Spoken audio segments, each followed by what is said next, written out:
go ahead and get started here now. Alright, so our first map is going to be Lost Temple. It is going to be best of 5. We've got some more TvZ action here for you today. Yesterday it was jam-packed full of TvZ action, and today it's going to be more of the same. So if you guys are bored of this matchup, I feel bad for you, but hopefully these two players can make it very interesting. We've got Ro2 TLO spawning as the blue pieces here in the 6 o'clock position, and his opponent MTW Dimaga is going to be spawning at the 12 o'clock position here on Lost Temple as the red pieces, or the red trunks. And Dimaga, of course, going to be sending his overlord into the 3 o'clock position as normal. And he's not going to find TLO, though. It's going to be a cross spawn on this map, which could be a little bit interesting. And he's saying it's lagging a little. Hopefully it's not too bad. It actually looks like my frames per second has gone up. But anyways, we are on the US server, and they are, of course, in the Europe. Actually, no, TLO is in Asia right now. But so EU to Asia to Canada, that's a little bit tough. But I guess it's impossible for TLO to play on the EU server in Asia. It's just unplayable. I did not know that. So he, of course, plays solely on the Asia server and the US server right now. And TLO, big thanks. What a great mattered player, is thanking Dimaga for playing here. But anyways, as I was saying, cross spawn on this map is going to give Zerg a little bit of an advantage. If TLO does try to play any mech style, it's going to give Dimaga the ability to take his natural and his gold without too much issues. Some witty banter here from the players. But anyways, it looks like they want to go ahead and get started. TLO just sending his scout out now. Sometimes players will send it out right after their barracks finishes, but it looks like TLO wants to find out if there's going to be a fast expansion or not. Lo and behold, there actually is. So Dimaga is going for what looked to be a 15 hatch and 14 pool and probably 13 extractor. So we've seen him do this build, I think 2 times yesterday. So he's going to be very comfortable with it, it seems like. I'm not sure how he'll react to it with playing against TLO, but I'm sure he'll be just fine. TLO getting his first Marine out, still not building that extra supply depot. Wasn't sure if maybe he was going to use an add-on or not, but it looks like he's just going to pump out the Marines, and he may try to go fast expansion now that his SCV is just reaching the hatchery now. And it looks like, I don't know if he is going to. He's just continually pumping on a couple Marines. He's going to kill off this scouting drone.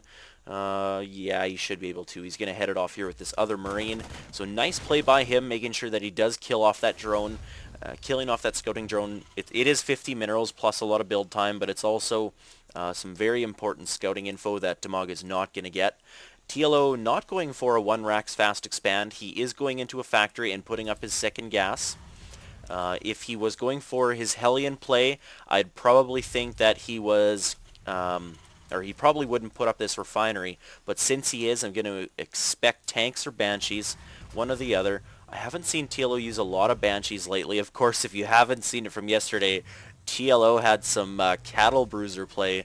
That was absolutely fantastic. That was a game to watch. It'll go down in the history books, that's for sure.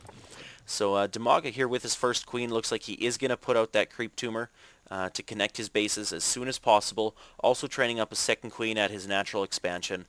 Oh, and he is getting metabolic boost. So we may see some Ling, Mutiling, or Mutalisk, Baneling, and Speedling play from him. And we are going to see the 1-1-1 build from TLO. I probably agree with this on this map right here, especially in these cross positions. He's probably going to want to get a Viking out, or unless he's going to want to go for a dropship, I'm not too sure. We have seen TLO actually do both plays, so it should be interesting to see how things turn out. And that creep is almost connected, so that will make any Hellion harassment pretty much nullified, and even any Banshee harassment, just for the fact that the queens can traverse between the bases fairly quickly.